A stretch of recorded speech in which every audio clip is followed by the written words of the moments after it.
Hola, ¿qué tal? Muy buenos días a todos y a todas. Bienvenidos a esta tercera edición de los Sea Breakfast.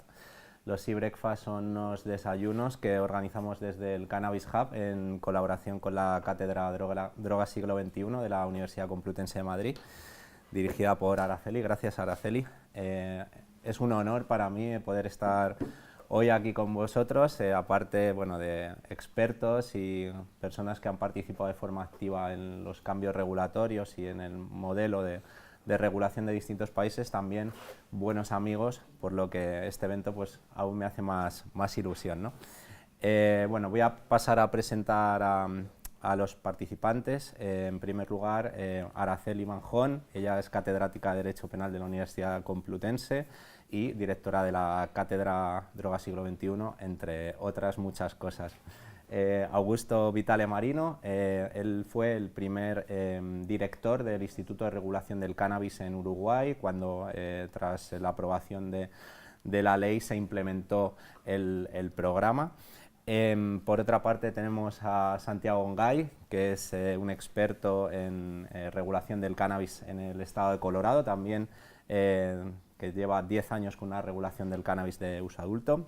Tenemos la suerte de tener a Erika Santana. Ella es activista canábica y además es diputada en el Congreso mexicano y una abogada experta en regulación del cannabis en México. También Lucía Muñoz. Lucía ha liderado pues la presentación de una proposición de ley en la pasada legislatura. Ella es concejal en el Ayuntamiento de Palma, en Mallorca, y aparte es secretaria general de Podem Illes Balears. Y Jorge Moruno, también una persona súper activa desde hace muchos años en regulación. Él es diputado también en la Asamblea de Madrid, en este caso por el partido Más Madrid, y bueno, muy activo en todas estas cuestiones, ¿no? Básicamente hoy nos reunimos para hablar de un tema crucial, ¿no? Los 10 años de la regulación del cannabis en Colorado y en Uruguay. Hace una década estos dos territorios dieron un paso adelante en la historia de la política de drogas, implementando modelos de regulación pioneros y a la vez muy distintos entre sí, ¿no? Con el tiempo estos modelos han permitido evaluar de manera objetiva los impactos sociales, económicos y la salud pública de la regulación del cannabis. Ahora, tras una década de la experiencia, tenemos la oportunidad de analizar sus aciertos, sus desafíos y qué podemos aprender y aplicar en España y en otros países en esa senda de la regulación, como puede ser México. El contexto en el que se implementaron estas regulaciones era muy diferente al que vivimos hoy. En aquel entonces la prohibición del cannabis era una norma global y cualquier intento de regularlo para su uso adulto generaba controversia y escepticismo. Sin embargo, a pesar de las dudas iniciales, tanto en Colorado como en Uruguay, los datos y los indicadores se han demostrado positivos y que la regulación ha traído más beneficios que problemas. Se ha reducido el mercado negro, se ha dado un control de calidad más estricto, han aumentado los ingresos fiscales y se han generado nuevos puestos de trabajo en la industria del cannabis. Además, estos modelos han permitido desarrollar programas de educación y prevención, desmontando muchos de los mitos que rodeaban al cannabis. En Uruguay, por ejemplo, el acceso regulado ha permitido ofrecer información precisa a los consumidores y reducir riesgos asociados al mercado ilícito. En Colorado, los ingresos fiscales derivados de la industria se han reinvertido en educación y políticas de reducción de daños. Pero más allá de los aspectos económicos y jurídicos, es importante hablar del impacto social. En estos 10 años la percepción del cannabis ha cambiado significativamente. Se han desmitificado su consumo, se han implementado programas de educación y prevención, como decíamos, y se ha reducido sobre todo la criminalización de los consumidores. Esto es clave, porque en España aún seguimos viendo cómo miles de personas son sancionadas pues simplemente por portar una sustancia, a pesar de que, a diferencia de lo que ocurría en estos lugares de los que hablamos, que no existía, digamos, un tejido antes de la regulación, se da la paradoja que en España es todo lo contrario, sino que ya existe todo y no hay nada de regulación, por lo que la incongruencia es aún más severa.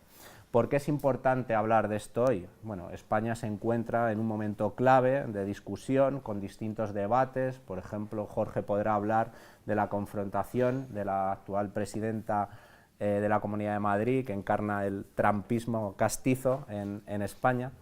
Y sin embargo, pues este avance hacia la regulación del uso adulto sigue siendo un desafío, en parte por esa falta de consenso político y la resistencia de ciertos sectores a aceptar un cambio en este paradigma. Por ello, la experiencia de Colorado y Uruguay nos vislumbra una hoja de ruta que, junto con una propuesta sólida, estructurada, bien fundamentada y adaptada al contexto estatal, podría hacernos avanzar en este cambio tan necesario. Este evento no solo es un ejercicio académico, sino una oportunidad real para construir argumentos sólidos que permitan convencer a quienes dudan aún de la necesidad de una regulación clara. Es importante que entendamos que no se trata de promover el consumo, sino de regularlo para ofrecer garantías a los ciudadanos, evitar abusos y generar un marco legal coherente con la realidad. La idea de regular para controlar. Bueno, y tras esta introducción voy a dar paso a Araceli. Muchas gracias, Araceli. Gracias a ti, Bernardo, por esta introducción y por dejarme participar en estos eventos con el trabajo que yo hago desde la universidad. Bueno, como nos ha dicho Bernardo, estamos aquí conmemorando la situación de Uruguay y de Colorado en la reglamentación del cannabis. Yo no voy a hablar específicamente de los dos modelos porque nos acompañan personas más que cualificadas para hablar de ello, pero sí me gustaría poner un poco el contexto de lo que está pasando en estos 10 últimos años y también de lo que pasaba un poco antes. Es decir, ahora probablemente se nos ha pasado un poco, se nos ha olvidado un poco, pero hace 20 o 15 años, si hubiésemos pensado en la actual situación, Uruguay, los estados de Estados Unidos, Canadá, Alemania, etcétera, hubiésemos dicho, es imposible, no puede ser. Es decir, no teníamos capacidad para pensar que algo así pudiese llegar a ocurrir, ¿no? Pero bueno, sí que es cierto que el cannabis, que su situación se debe a la clasificación que tiene desde 1961 en la Convención en la Convención Única de Naciones Unidas y a todo el desarrollo que se ha hecho de lo mismo, sí que es cierto, quiero decir, que partiendo de esa clasificación, partiendo de que al cannabis se le daba un tratamiento igual que a la heroína, por ejemplo, bueno, partiendo de esa clasificación sí que hay que reconocer que se ha producido una evolución. Bernardo ha hecho referencia a ella. Pero en general, teniendo en cuenta que estamos hablando de una sustancia que caía de lleno bajo la prohibición de las drogas, bueno, hay que reconocer que más o menos a partir de 2008, año arriba, año abajo, empiezan a ponerse las bases de lo que puede ser el cuestionamiento del sistema. Hasta ese momento no se cuestionaba de ninguna manera y las voces que podían existir, que algunas las había, evidentemente, que se oponían a un sistema como el que se deriva de las convenciones, eran voces que se consideraban residuales. No se consideraba que formasen parte del discurso político al uso. Pero la verdad es que a partir, más o menos, digo, de 2008, pues empiezan a surgir voces que se sitúan en otro sitio. Fundamentalmente, y creo que eso fue muy importante en su momento, muchos premios Nobel. Entonces, muchos premios Nobel empiezan a criticar el sistema de prohibición y a apuntar el sistema de reglamentación. Claro, ¿eso para qué sirvió, entre otras cosas? Desde mi punto de vista, para algo importantísimo, que es legitimar el debate. Claro, si lo dicen todas estas personas, tanto Premio Nobel, la London School y otras instituciones de muchísimo prestigio, bueno, pues el debate ya no es residual. El debate se empieza de alguna manera a legitimar. Yo creo que ese fue un paso francamente importante. Claro, a partir de ahí, el cuestionamiento de las bases de la prohibición empieza a ser un discurso que empezamos a oír más, que lo oímos mucho más. ¿Y ese cuestionamiento a qué lleva? Bueno, pues por un lado, a pretender romper el consenso de Viena, es decir, lo que sale de Viena puede ser discutido, y eso lo vimos efectivamente en la UNGAS de 2016, donde se consagró que se había roto el consenso de Viena. por otro lado, y sobre todo en relación al cannabis, pero también en relación a la hoja de coca, se cuestiona la política de talla única. El gran éxito de la prohibición es su política de talla única. No hay distintas drogas, hay la droga. La droga mata, la droga es mala. Esa política, ¿qué es lo que dice? Que todas las sustancias tienen el mismo tratamiento, que es una fiscalización máxima y una prohibición absoluta, y el uso del instrumento penal para reprimir no solo su tráfico, sino en muchos países también su consumo. Entonces, la ruptura de la política de la talla única es tratemos cada sustancia conforme a las consecuencias que tiene su consumo, conforme a los efectos farmacológicos. Con lo cual, con eso también se empieza a incluir el discurso científico, ¿eh? Es decir, no podemos tratar todas las sustancias iguales cuando evidentemente no son iguales. Ahí fue muy importante el papel de Bolivia con la hoja de coca, evidentemente, ¿eh? Pero luego también en lo que se refiere al cannabis. Dejamos de hablar de la droga en singular, ya hablamos de una o de otra sustancia. Esto también permite empezar a romper la demonización con la que se había tratado el cannabis, especialmente el cannabis, de tal manera que si nosotros pensamos en cuáles han sido los mayores excesos de la prohibición, probablemente uno es el tratamiento del cannabis y de la hoja de coca, junto con otros especialmente llamativos, el rechazo a la evidencia científica o la utilización, la militarización del combate, ¿eh? Bueno, probablemente esos son los más grandes excesos que ha tenido el prohibicionismo y, bueno, por supuesto, en determinados países encarcelar a un sujeto por el hecho de consumir una sustancia. Ese es otro de los gravísimos efectos. ¿Todo esto a qué lleva? Pues a que se llegue a la conclusión de que la solución del multilateralismo en el tratamiento de las drogas está empezando a fracasar. ¿Por qué? Porque ya no vale la misma solución, ni para todos los países ni para todas las sustancias. Ahí es donde el papel de Uruguay fue fundamental. Se atrevió por primera vez a regular una sustancia sacándola de esa solución del multilateralismo, dándole una reglamentación distinta dentro de sus fronteras. El choque de Uruguay fue importante porque, aunque sí que es cierto que desde Naciones Unidas, fundamentalmente desde la JIFE, se oyeron muchas barbaridades, que si un país pirata, tal, pero bueno, es un país pequeño que está ahí, a nadie le importa, tampoco pasa nada.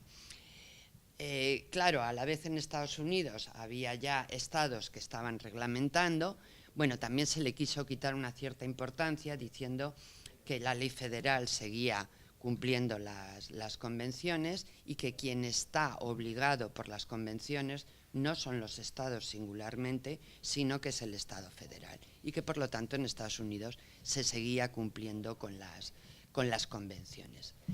El siguiente paso, ese fue definitivo, Canadá. Canadá es un territorio soberano, no es un país pequeñito, es un país del G7, entonces Canadá fue la prueba del 9 definitiva de que se podía ir a un sistema de reglamentación a nivel nacional, todo un país, el mismo país que está obligado por las convenciones, sin que ese país quedase fuera del sistema. Cierto es que si nos fijamos en Europa, el papel importante o el papel más importante para nosotros es ahora mismo el de Alemania. ¿Por qué? No es que no nos valga el ejemplo de Canadá, de Uruguay, de Estados Unidos, que naturalmente que nos vale, pero Alemania es un país de la Unión Europea. Alemania ha ido a un régimen de reglamentación y no se han resentido las estructuras de la Unión Europea. Por lo tanto, si en un país como España estamos pensando en un posible proceso de reglamentación, el ejemplo alemán es un ejemplo magnífico, porque nos permite decir, bueno, esto no impacta negativamente contra lo que es fundamental en el ámbito de la Unión Europea, porque ya lo ha hecho Alemania y no la han echado de la Unión Europea. Por lo tanto, para nosotros el ejemplo alemán es fundamental. Pero bueno, volviendo a la cuestión principal. Es muy importante el momento en el que Naciones Unidas, quizá de una forma tímida, pero es que las palabras son muy fuertes, reconoce el propio fracaso. Es decir, en los últimos informes mundiales de drogas, Naciones Unidas reconoce que ha fracasado. porque tiene que reconocer que con las nuevas sustancias psicoactivas y con los precursores de diseño se ha roto cualquier posibilidad de fiscalización. Es decir, la fiscalización es imposible, y es imposible por una sencilla razón, porque la química orgánica no tiene límites. Tú puedes fiscalizar todos los precursores que quieras, que a los 10 minutos hay un químico que ha puesto en el laboratorio un precursor prácticamente igual, pero molecularmente distinto, y por lo tanto que está fuera de la fiscalización. Este reconocimiento por parte de Naciones Unidas es muy importante, ¿eh? La fiscalización, como sistema al que estábamos adheridos durante mucho tiempo, en sí mismo es un fracaso. Bien, es verdad que aunque Naciones Unidas tiene que reconocer esto, igual que reconoce que cada vez hay más consumo, más sustancias, más peligrosas, más accesibles, que cada vez la situación de acceso a los tratamientos o a la reducción de daños es más lamentable, en el sentido de que solo 1 de cada 8 sujetos que la necesitarían en el planeta tienen acceso a ella, y todo eso además partiendo de otro dato, que solo el 5% de los consumidores de drogas son problemáticos, los demás no son problemáticos, pero sin embargo la prohibición nos los ha planteado a todos como problemáticos. No, problemáticos solo el 5%. Pero bueno, sí que es importante que la propia, desde Naciones Unidas, se reconozca el fracaso. Igualmente se reconoce que el tráfico de drogas es una economía de escala y de alcance, por lo tanto su capacidad económica es brutal y cada vez mayor, Entonces, bueno, ese reconocimiento, por pura lógica, nos debería de llevar a decir, bueno, pues como decía Einstein, si buscas resultados distintos tienes que aplicar reglas distintas, porque si sigues aplicando las mismas reglas, los resultados se van a seguir repitiendo. Bien, en ese sentido la UNGAS dio una de cal y una de arena. De la UNGAS salió el reconocimiento de las soluciones nacionales. Nadie habló del cannabis. La palabra cannabis yo creo que no la orientó la UNGAS de 2016, pero evidentemente se estaba pensando en el cannabis.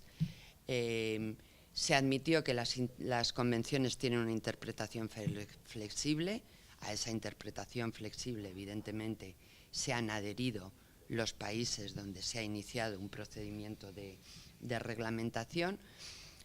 Bueno, eso fue lo suficiente para quizá poder empezar a liberar al prohibicionismo de su gran lastre, que era el cannabis, evidentemente, o es el cannabis. Si el prohibicionismo, o mejor dicho, si de la ecuación del prohibicionismo se sacase el cannabis, el prohibicionismo se podría mantener con bastante éxito, pero con el lastre del cannabis es imposible, Entonces eso es probablemente lo que ha provocado todo esto. Conclusión, que no quiero quitar yo más tiempo. Aunque reglamentar es muy difícil, y los sistemas de reglamentación que ya están en marcha, muchos han chocado contra la realidad, y han tenido que proceder por prueba-error. ¿Por qué? Pues porque estábamos ante la reglamentación de algo nuevo. Es decir, nadie que esté vivo ha conocido la anterior reglamentación previa a la prohibición. Por lo tanto, es fácil que se cometan muchos errores.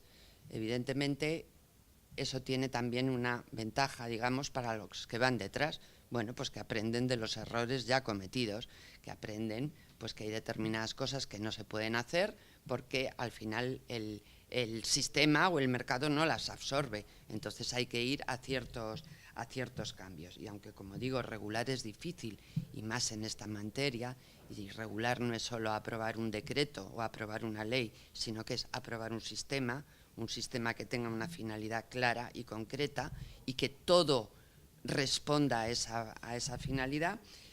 Bueno, yo creo que si comparamos esta situación, y vuelvo al principio en mi intervención, con lo que ocurría hace 15 años, pues evidentemente ha habido una evolución enorme, una evolución muy considerable, respecto de la que de momento no ha habido marcha atrás en los lugares donde se ha dado el primer paso. Ha habido modificaciones, ha habido adaptarse, tal, pero no ha habido una marcha atrás, ¿no? Entonces, bueno, esto yo creo que puede ser importante para aquellos países o para aquellos territorios en los que se esté pensando iniciar un proceso de reglamentación del cannabis o de sus derivados, porque claro, hay que especificar ahora. Ahora tenemos muchos objetos. Tenemos el medicinal, tenemos el lúdico, tenemos el cáñamo, tenemos los otros derivados, ya se está empezando a hablar de los cannabinoides 2.0, tenemos los sintéticos, es decir, que hay muchos objetos de regulación, por lo tanto el reto es todavía mayor. Pero bueno, yo simplemente quería poner un poco el recuerdo de lo que fue hace no muchos años la situación del cannabis en el planeta. Muchas gracias. Bueno, muchísimas gracias, Araceli, por la exposición y ese resumen, ¿no? Y sí que es cierto, ¿no? La reflexión de parece que el tiempo pasa rápido y pasan pocas cosas, ¿no? Pero si echamos la vista atrás sí que es cierto pues que se van dando algunos avances menos de los que nos gustarían, pero bueno, mover este gigante de la prohibición cuesta sin lugar a dudas. Augusto, te doy la palabra para que nos hagas un resumen de estos 10 años, ¿no? de regulación en Uruguay. Bueno, Gracias. muchas gracias. Qué desafío también. Así que agradecer esta invitación a participar de esta mesa. Es fundamental este nivel de intercambio entre experiencias que tengo la fortuna de que Araceli haya puesto el marco internacional sobre el cual nos tuvimos que mover en aquel 2012, cuando se puso a discusión parlamentaria la ley en Uruguay, con al inicio un artículo único que solamente expresaba que había que regular el mercado del cannabis de manera integral. A partir de ahí quiero destacar primero el trabajo parlamentario que hubo y que a la vez el presidente Mujica y el gabinete definieron que tuviéramos que discutir en paralelo del debate parlamentario, discutir a nivel de opinión pública y a nivel de las localidades del país, porque en el reconocimiento de que esto era una novedad muy importante, un desafío muy grande, pero que también nuestra población tenía que expresarse. Por eso quiero señalar que partíamos en ese momento de un 63% de la opinión pública que rechazaba una idea de legalizar la marihuana. Ese era el titular al inicio, que esa era la caricatura que se generaba también en los medios de prensa, de que, bueno, ¿qué le está pasando a Mujica que quiere legalizar la marihuana? De ahí a el retrato que era regular el cannabis y toda la cadena del cannabis en distintos tipos de uso de manera integral, eso creo que fue el camino que pudimos transitar, con debate parlamentario, pero también con debate público en una de las primeras tareas que nos tocó como técnicos de la Secretaría Nacional de Drogas, generar estos debates en las distintas localidades con las opiniones a favor, con las opiniones en contra y con las opiniones de la sociedad civil de cada localidad del país, porque no es lo mismo una situación en el norte del país, lindando con Brasil, donde el tema del microtráfico y el tema de la frontera y del control de la frontera parecía de que esto iba a ser insostenible de hacer en una frontera seca como la de Uruguay. Entonces ahí se visualizaban ya algunos desafíos para ir armando el articulado de la ley que luego garantizó las 3 vías de acceso. La vía de acceso para uso adulto, la vía de acceso para cannabis medicinal, que cabe destacar que en Uruguay no tenía una masa crítica y una normalización fuerte como sí lo tiene en España y en otros países. Colombia, que estaba muy cerca nuestro, tenía un uso medicinal y un estudio del uso medicinal del cannabis mucho mayor que el nuestro, pero el objetivo que se mezclaba con el tema de seguridad pública, que era controlar el mercado ilegal, fue el que estaba muy fuerte sobre la mesa y por lo tanto ahí también quiero señalar que el trabajo técnico de asesoramiento a ese equipo del presidente, que también se dejó asesorar, permitió descentrar el problema de simplemente, ni más ni menos que un tema de seguridad pública en los territorios y agregarle otros 2 objetivos a la ley. El objetivo de la salud pública en cuanto a la reducción de riesgos y de daños y un acceso seguro a una sustancia controlada en cuanto a su calidad y trazabilidad, y el tema de los derechos, ¿verdad?, de las personas que por nuestro marco constitucional, no eran pasibles de penalización los usos privados de las personas que no ponían en riesgo a otras personas. Entonces nosotros, en el marco de una legislación liberal, teníamos bastante para hacer para, saliendo de la talla única, poder aplicar a este tipo de sustancia y de su uso unas normas propias. Eso fue lo que pudimos transitar en un año de discusión hasta que a finales del 2013 se aprueba, y en ese camino nos encontramos con la experiencia de Colorado, de la cual pudimos aprender mucho. Hicimos algunos intercambios profesionales y nos permitió sacar algunos apuntes. También tomamos apuntes del modelo de clubes sociales de España, aunque a nuestro presidente y equipo le preocupaba la cantidad de personas que podían estar dentro de un club y lo difícil que podría ser controlarlo, y ahí creo que en el articulado de la ley se comete uno de los primeros errores, que es ser muy restrictivo, y ahí quiero explicar que la base de esa restrictibilidad de la ley de Uruguay tiene que ver con que estamos en el medio de dos gigantes con marcos legales de penalización del consumo, como Argentina y Brasil, y que Brasil incluso envió delegaciones de diputados para tratar de, no de incidir, pero por lo menos de alertarnos de que podía ser un problema, ¿verdad? Entonces, en ese sentido yo creo que los logros, y voy a ir en una lógica de los logros, las dificultades y los nuevos desafíos que surgieron, creo que pudimos poner en ese articulado de la ley un marco de acceso seguro, ¿verdad?, sobre la base del derecho constitucional, pero donde era el acceso a una sustancia controlada lo que se estaba modificando, un sistema de licencias y permisos funcionando.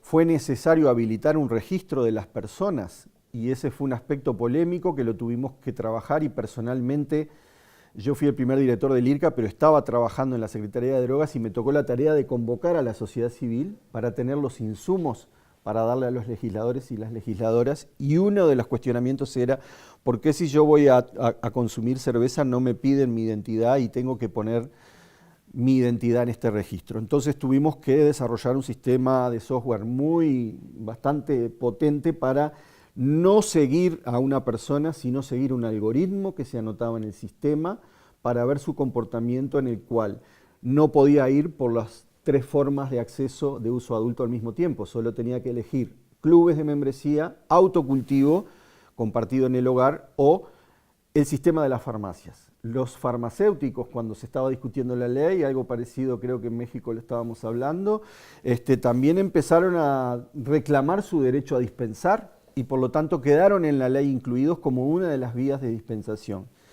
Pero esa cuestión de hacerlo muy seguro y darle garantías también a nuestros países vecinos lo hizo muy restrictivo, y yo creo que a 10 años podemos nuevamente abrir la ley a una discusión parlamentaria. En este momento la fuerza de gobierno que actualmente empieza su periodo de gobierno no tiene mayoría parlamentaria, por lo tanto nuevamente estamos en la situación de por un voto, como fue la discusión en diputados cuando lo logramos. Estaríamos a un voto de poder abrir la ley y garantizar algún cambio que permita hoy en día no estar teniendo un registro de seguimiento de un algoritmo, sino que simplemente hacer el control del sistema funcionando, de repente una inscripción online. El Correo Uruguayo, que tiene presencia en todo el país, fue la institución pública que hace el registro. Bueno, que se siga haciendo el registro a través del correo, pero de una manera de que no pueda ser obligatorio seguir dando datos de identidad para el tema de encapsularlos a través de un algoritmo. La otra cuestión que fue un acierto fue que el efecto demostrativo de esta primer ley a nivel país fue un desarrollo en paz. No hubo situaciones, problemas de abastecimiento, aunque las farmacias todavía no dan abasto para la demanda actual. Pero no hubo un efecto ley en cuanto al impacto en poblaciones jóvenes de aumento de prevalencias de uso disparatadas, sino que siguió manteniendo el aumento de las prevalencias del uso. Hay como una meseta también en la actualidad, y lo que se encuentra es que con mayor información sobre riesgos, mayor poder normalizar el uso de esta sustancia, hay poblaciones que en la edad de inicio se están dando cada vez más mayores y no en edad de inicio menores. Y bueno, hay un mayor aumento de declaración del uso y por lo tanto hoy estaríamos hablando de que de los 180.000, 200.000 usuarios, tanto intensivos como ocasionales, al día de hoy hay con 76.000 adquirentes en farmacias, 12.000 cultivos domésticos y 21.000 personas nucleadas en los clubes. Estamos hablando de que al día de hoy estamos cubriendo el 70% del mercado legal y que el mercado de la sustancia que viene por el narcotráfico estaría solamente actuando en un 30% del mercado. Entonces, a 10 años, teniendo en cuenta que las dificultades con las que nos encontramos también fue la operación en los bancos de las empresas vinculadas al cannabis, ese fue un golpe importante que tuvimos recién en el inicio de la implementación, tendríamos que poder mejorar esta operación de las actividades de cannabis con licencias y que no tuviéramos estas restricciones a nivel de la operación financiera. Tendríamos que abrir a la discusión que los clubes de socios en 45 personas son insuficientes para generar una eficiencia y una sustentabilidad económica para esa organización que es sin fines de lucro, pero que tiene que poder digamos, ser sustentable en su funcionamiento adecuadamente. Por lo tanto, habría que proponer un aumento de la cantidad de socios de clubes y la profundización del mercado con la cantidad de licencias vinculadas a que en investigación hay 15 licencias, hay 7 laboratorios analíticos, hay 12 proyectos de industrialización, 15 proyectos de cultivo medicinal en el país y una operación de zona franca y zonas aduaneras. Por lo tanto, ese mercado que tuvimos dificultades para tener el producto flor registrado como producto para la exportación, marca que la institucionalidad pública vinculada a la salud pública tiene que estar al mismo nivel del desafío de la regulación, tiene que modificar sus estándares para poder darle lugar a nuevos productos que no necesariamente son los productos farmacéuticos aislados, sino que atendiendo a la mayor evidencia y del efecto séquito en Tourage, podemos trabajar con productos de la planta completa en otras especialidades no farmacéuticas y vegetales, pero que tengan un régimen de registro que permita la fluidez en las operaciones tanto de importación como de exportación de productos. Por lo tanto, fue un gran desafío generarle a las poblaciones que lo requieren el acceso. Hay un problema de accesibilidad a los productos medicinales en Uruguay que requirió trabajar y acuñar una nueva ley en el año 2019, la ley 19.847, que garantiza las fórmulas magistrales como productos de espectro completo, el uso de la flor como producto terminado y producto vegetal, y también las asociaciones de pacientes hasta 100 personas. Eso es lo que hoy en día se está implementando y que podemos ofrecer como lecciones aprendidas. No fue suficiente una primera ley de regulación, tuvimos que ir a una segunda con ajustes para la accesibilidad en productos de cannabis medicinal y tenemos desafíos como el registro, la mejora en la cantidad de clubes, de integrantes de los clubes de membresía y el que el Estado también pueda sostener un mercado que también trabaja en cannabis medicinal en cuanto a la exportación, son varios de los desafíos que nosotros tenemos pendientes y que podemos ofrecer como lección aprendida. Bueno, Augusto, muchísimas gracias. Todo muy claro, has resumido muy bien en poco tiempo, ¿no?, lo que ha pasado en estos 10 años. Bueno, a continuación voy a dar la palabra a Santiago Ongay, que nos va a hablar también del contexto de Colorado y también de esos 10 años, ¿no?, que han pasado allí. Muchas gracias, Bernardo. Un gusto estar aquí con todos ustedes y compartir esta mesa y esta conversación. Es un privilegio. En Colorado en el 2000 fue cuando se pasó la regulación medicinal, ya hace 25 años, y creo que es importante notar que la conversación medicinal y uso adulto o recreacional fueron dos cosas completamente separadas, ¿no? Es difícil mezclarlo y hacer todo a la vez como lo hizo Uruguay. Entonces, nada, aquí pasaron 12 años antes de que el uso recreacional pasara con un 53% del voto de los residentes en Colorado. Eso fue en noviembre del 2012 y no fue hasta enero del 2014 cuando se hizo la primer venta de uso recreacional. Entonces el 53% de los residentes de Colorado estaban en soporte de una regulación. Tomó un poquito más de un año en regular, que claro es un punto muy complejo ahí, un punto de partida pero que requiere mejora continua, como mencionó Augusto en Uruguay, ¿no? Entonces después de ese año, en el 2014, la primera venta recreacional y bueno, de ahí la economía es obvia, ¿no? Hemos vendido más de 16.000 millones en ventas, que son 3.000 millones en ingresos fiscales. Esos ingresos fiscales se han podido utilizar para invertir en construir escuelas nuevas, construir centros recreativos, apoyo a la vivienda y también campañas para prevención de riesgos en los jóvenes. Vemos estadísticas similares a Uruguay, donde el uso en adultos incrementa, también en mi opinión es positivo, ¿no? Que enseña el uso recreativo bajo el marco regulatorio, está tomando gente del uso del mercado ilegal.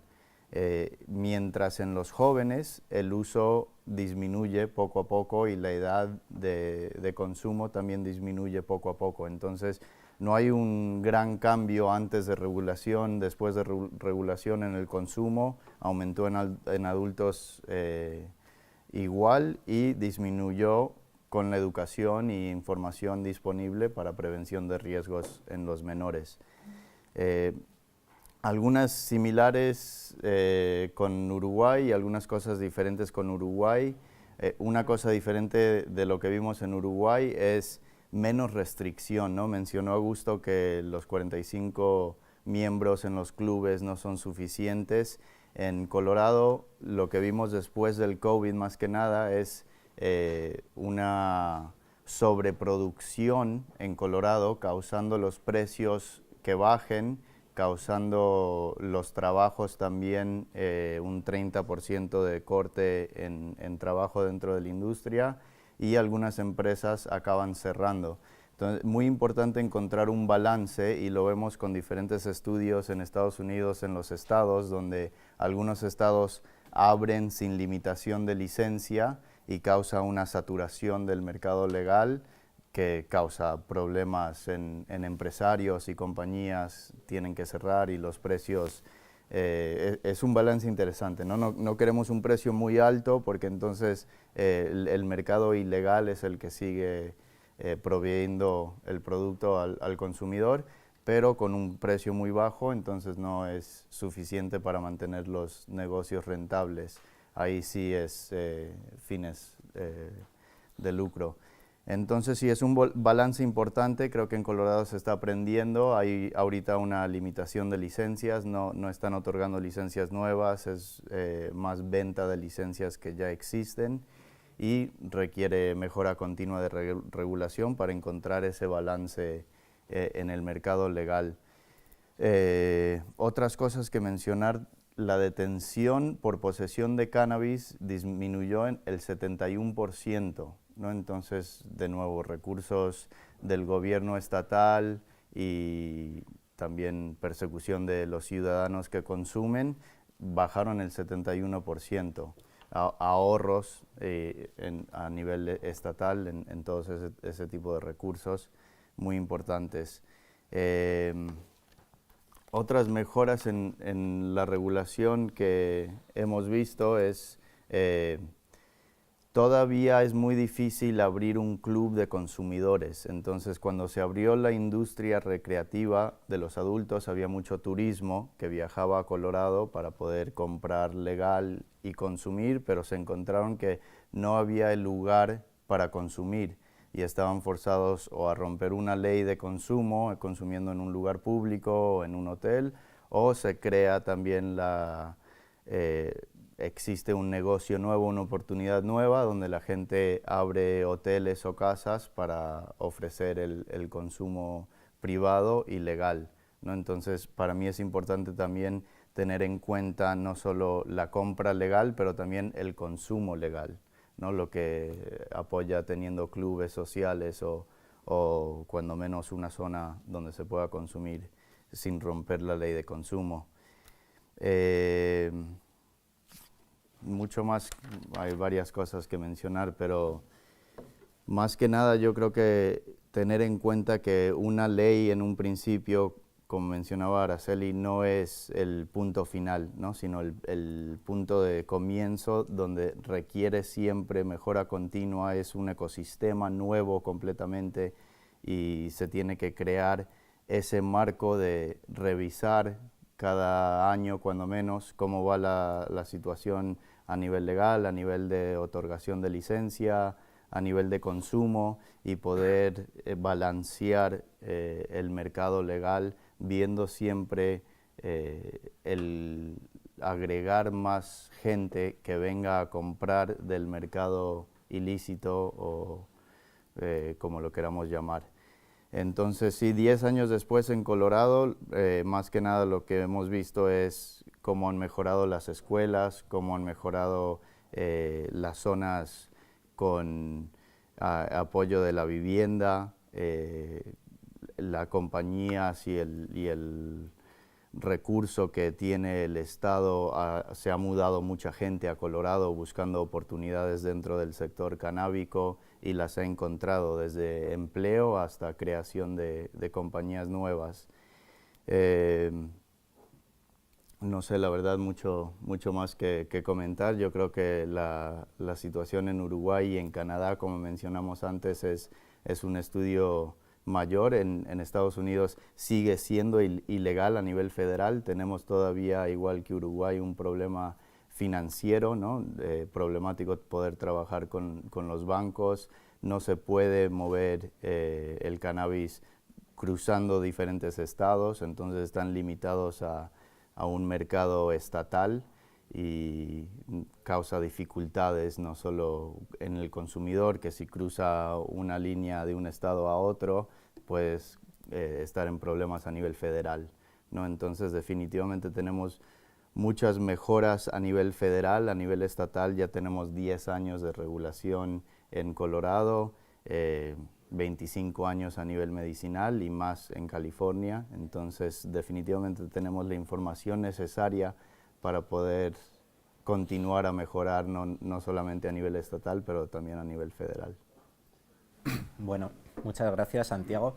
Es muy interesante, ¿no?, el dato que has dado al respecto de la prevalencia del consumo, cómo vemos que tanto en Uruguay como en Colorado los datos de prevalencia en adultos 10 años antes de la regulación y 10 años después de la regulación permanecen iguales en crecimiento. Por tanto, la regulación no tiene impacto en la prevalencia de consumo en adultos. En cambio, a diferencia de lo que ocurre en España, que los datos de prevalencia de consumo en menores aumentan año a año, vemos como en Uruguay y como en Colorado esos datos de prevalencia de consumo en menores se han estabilizado, no han crecido, incluso en Uruguay se han reducido muy levemente en comparación con Colorado, ¿no? Pues esto es un dato clave. Bueno, muchas gracias. Erika, te voy a dar la palabra para que nos des tu visión, ¿no?, y también como país también que pretende regular el cannabis, y me consta que has sido muy activo en ello, pues cómo podemos aprender de todo esto, ¿no? Muchas gracias por acompañarnos. Muchas gracias por la invitación, Bernardo, y pues la verdad que ha sido muy bonito estar aquí, muy ilustrativo, escucharlos y aprender de todos y de las experiencias que pues nos anteceden. Como país en México es complejo el tema. Tenemos que por 500 años en nuestra sociedad se cultivaba abiertamente el cáñamo y el cannabis, hasta que entramos en la era de la prohibición, y aún así hubo un presidente en los 40s que decide legalizar la cannabis. Pero solo duró 5 meses y regresamos de ahí a prohibirlo totalmente y generar sanciones en el Código Penal, que no las existían, y que además la cannabis estaba en nuestros libros para recetarlo en cualquier farmacia, porque antes íbamos y eran todas como magistrales. De ahí entramos a una época de prohibición total, siguiendo las reglas de la JIFE, en la clasificación 1.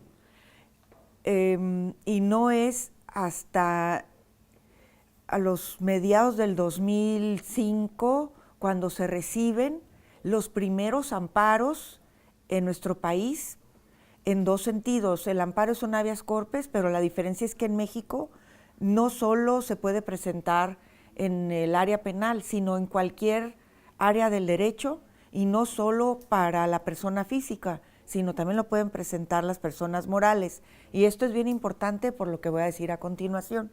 Pero bueno, empiezan los amparos para el uso adulto, y las primeras sentencias de la Suprema Corte fueron en favor del uso adulto en el 2008 para diferentes asociaciones, porque eran amparos colectivos, no eran individuales. Y esto rompe un paradigma total, porque fueron los primeros en entender el tema en la Suprema Corte con unos criterios muy avanzados de respeto al derecho humano, al desarrollo de la personalidad, así se llamó, que se puede discutir, pero básicamente es el respeto al derecho que tiene un adulto responsable a decidir qué va a hacer y cómo va a usar la sustancia que desee. Entonces rompe el paradigma y les permite las primeras sentencias a utilizar la cannabis en importación, porque teníamos que importar la semilla de algún lugar, siembra, el cultivo, la cosecha, la extracción, la transformación, el uso de la sustancia para sus usos personales, recreativos.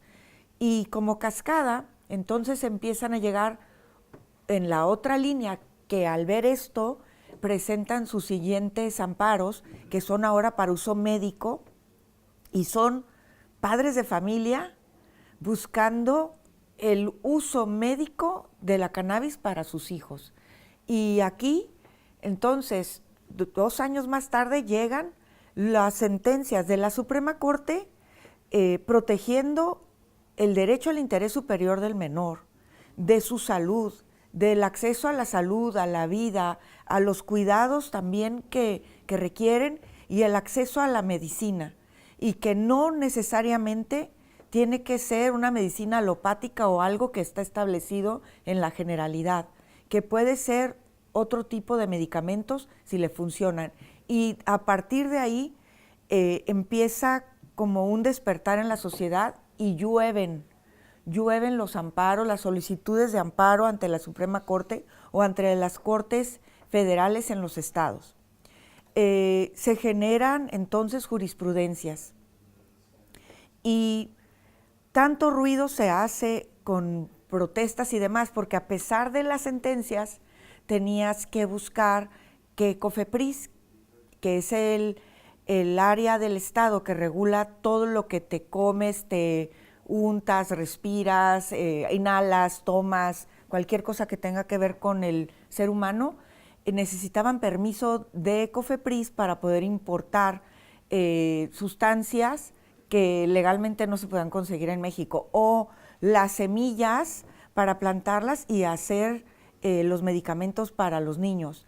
De ahí son marchas en las ciudades que empiezan en Monterrey, en el norte de México, y en el centro de México. Aquí hay que hacer un paréntesis porque hay un gran estigma en contra del cannabis, que en todo el área jurídica y médica preferimos decirle cannabis, porque el estigma es tan grande que si hablas de marihuana, todo el mundo piensa que estás hablando del cultivo ilegal, que estás hablando de explotación de mujeres en la sierra, y el mote denigrante a las personas que lo utilizan. Y bueno, y de que los tráficos de drogas y los carteles empiezan o tuvieron un gran auge en los 80s con el tráfico de marihuana. Entonces, todo este estigma prevalece, y cuando los papás de Grace empiezan a hacer estos marchas y plantones, y la mamá de Diego, y bueno, y de muchos niños que se hicieron famosísimos, que realmente son los precursores de la regulación médica, generan tanto ruido y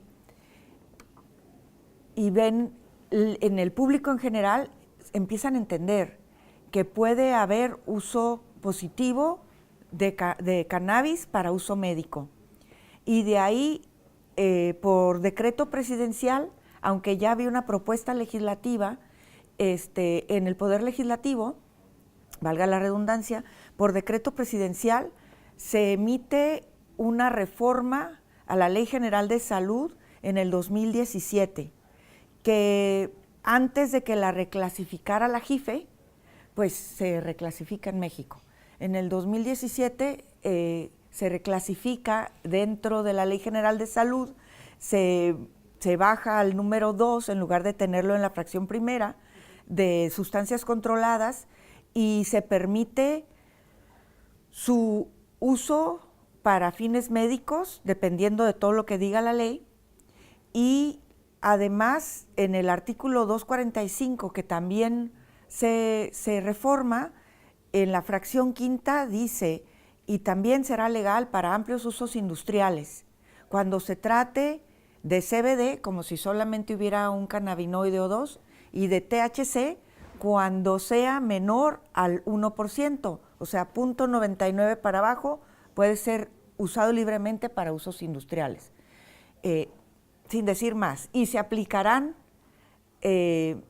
según los reglamentos que correspondan. Punto final, pasa el año del 2017 y siguen los amparos inundando nuestro país.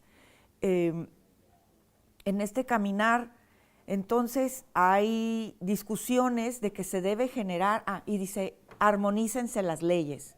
Entonces, como dice, armonícense las leyes, empieza a haber una gran discusión académica, tanto en el área jurídica como en el área médica y de investigación. Y empiezan a llegar un doctor, Oscar Próspero, con protocolos científicos a COFEPRIS, que él los ha estado realizando en la UNAM desde hace 30 años. Donde él empieza a encontrar, a la par iban como con Meshulam, uno encuentra una cosa, el otro encuentra otra cosa, por 30 años. Una doctora, Erika Ruiz, que también tiene protocolos científicos para distintas áreas, y la comunidad científica se empieza a agrupar. Ahí es cuando yo entro como abogada de la comunidad científica, es como empiezo a entender cómo se come esto, porque no lo entendía, ¿sabes? Y fue bien interesante empezar a caminar con ellos, representando a la voz científica, entendiendo que hay tantos beneficios y que no los entendemos, y que aún así sigue la fracción primera en la JIFE, donde dice que no hay beneficios para el ser humano, ¿sabes? Y era caminar contra el estigma de nuestra sociedad,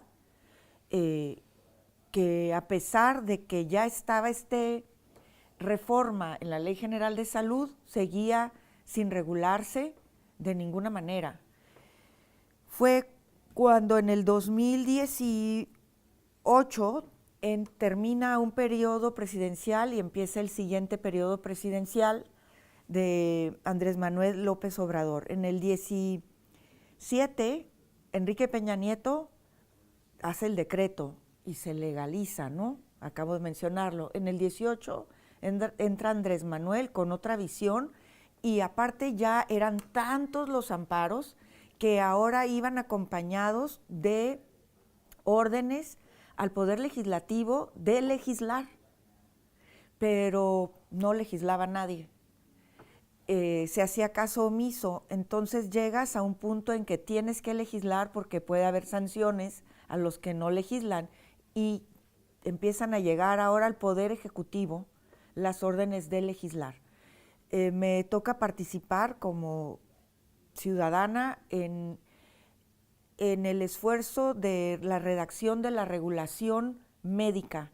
En México hay 3 visiones, y al mismo tiempo se estaba trabajando en los proyectos legislativos en el Senado, tratando de separar sin entender mucho, porque aunque traíamos expertos de Canadá, de Estados Unidos, de Sudamérica, de España, no se entendía de qué estábamos hablando, ni cómo legislar.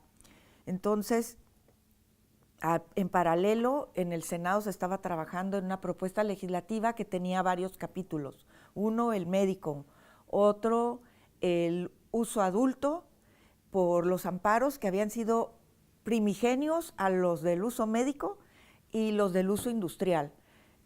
Pero bueno, parecía una ensalada, había 11 propuestas legislativas distintas que tenían que revisar las Comisiones Unidas. En ese momento yo participé como consejera externa de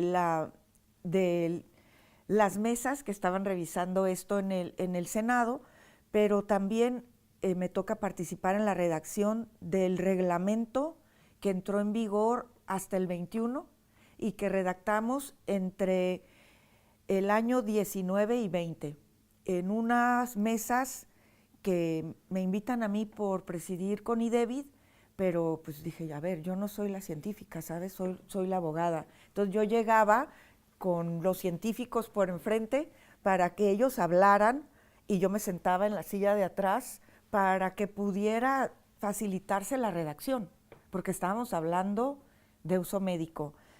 La visión de la redacción venía limitada desde la presidencia.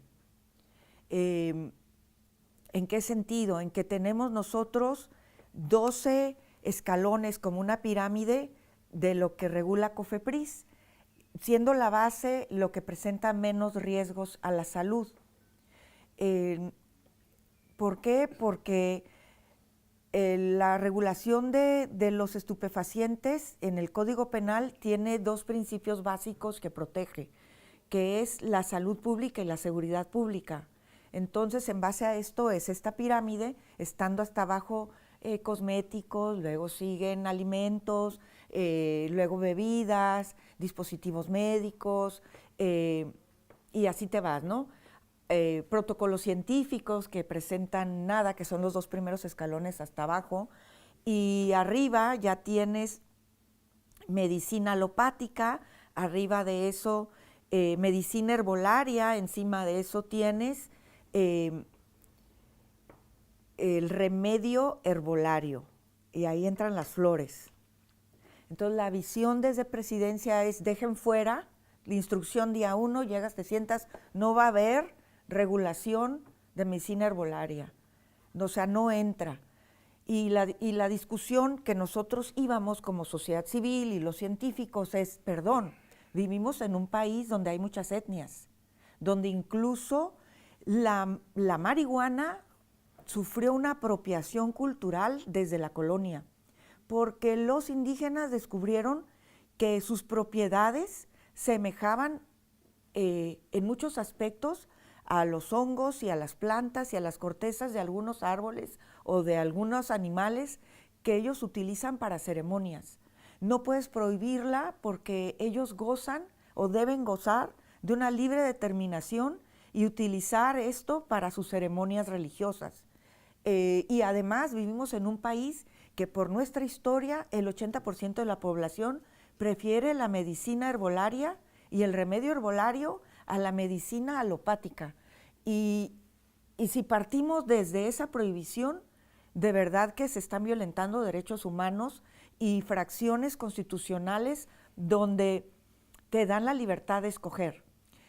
Pero bueno, desde ahí inicia la regulación, se logra en enero del 2021, porque se publica en el Diario Oficial, y vivíamos súper alegres hasta que veo cuando se publica y platico con la directora jurídica de Secretaría de Salud. Secretaría de Salud es la mamá de COFEPRIS, pero pues la ley era de los dos. Y la visión era, ya cumplimos, ya publicamos el reglamento. En el reglamento la visión, ahorita se las platico, pero lo importante es que no hay permisos. Y ese fue el choque cultural, ¿sabes? O sea, trabajamos tanto para que se publique un reglamento donde no hay voluntad política de otorgar los permisos que se mencionan en el reglamento. ¿Y qué dice ese reglamento? En ese reglamento se regula la medicina alopática principalmente, pero también la medicina herbolaria. Se deja fuera el remedio herbolario, y entonces va la regulación en un círculo donde te regula la importación, el cultivo, el transporte, luego esto va concatenado a un permiso que se da a alguien cuando ya presentó y llevó a cabo toda la investigación científica para obtener un protocolo científico que va a tener una farmacéutica, y de ahí, de saber qué vas a necesitar, ellos asumen que van a saber cuántas plantas se deben plantar para poder producir este medicamento. Entonces la visión está como muy acotada al tema farmacéutico y deja fuera todo lo demás. También dicen en los transitorios que se tenían que emitir en 90 días las reglamentaciones para el tema agrícola de diferentes autoridades que hasta hoy no se han emitido, pasando todos los años que ya pasaron. Pero esto lo dejo aquí porque siendo federal, siendo legal a nivel federal, solamente los que han presentado ahora o presentaron amparos en contra primero de la prohibición de las farmacéuticas que tuvieron su permiso en el 2017 al 18 con el anterior presidente, las deroga el nuevo presidente, eran 10 permisos, y los que se lograron amparar, que fueron 5, obtuvieron el permiso para elaborar sus productos. Cuando entra en vigor la reglamentación médica, unos aprovechan, son 3 los que aprovechan y empiezan a producir ciertos productos que están en el mercado legalmente, pero de ahí no hay más nadie que haya obtenido un permiso para el tema médico, excepto de 4 investigadores que obtuvieron sus permisos para llevar a cabo la investigación científica dentro de COFEPRIS, y hay cientos de solicitudes para investigación científica. Es la verdad muy lamentable que se inhiba la investigación científica, que pueda progresar el tema médico basado en una sustancia que se ha comprobado que beneficia la salud y que pudiera sustituir algunas otras cuando hubo escasez, y me refiero a la pandemia, cuando no teníamos el acceso a ciertos medicamentos desinflamatorios y para el dolor, porque no había en México, y lamentablemente todavía tengo las cartas, los oficios que se enviaron a Presidencia, a COFEPRIS, a Salud, solicitando que por humanidad se permitiera utilizar cannabis en los centros públicos, donde ya se habían obligado por medio de sentencias de Suprema Corte a otorgar medicamentos, en específico, por ejemplo, a Diego, se le dieron medicamentos de farmacias magistrales de cannabis que no sabía realmente si era lo que se tenía que otorgar o no. Pero pues no sucedió nada. Ya pasaron otros 6 años, los esfuerzos diversos para lograr una regulación real en las otras áreas han sido abortados. Me tocó trabajar con el Senado en la Junta de Coordinación Política en el sexenio anterior, buscando la integración de los 11 propuestas legislativas en una que logra pasar en el Senado. No puedo explicarles la alegría, no dormimos 48 horas en la discusión, y se aprueba y baja a Cámara de Diputados Federales a la discusión. Ahí también trabajamos, pero número 1, no se entendía correctamente porque en En este sexenio del 2018 y que acaba de terminar el año pasado,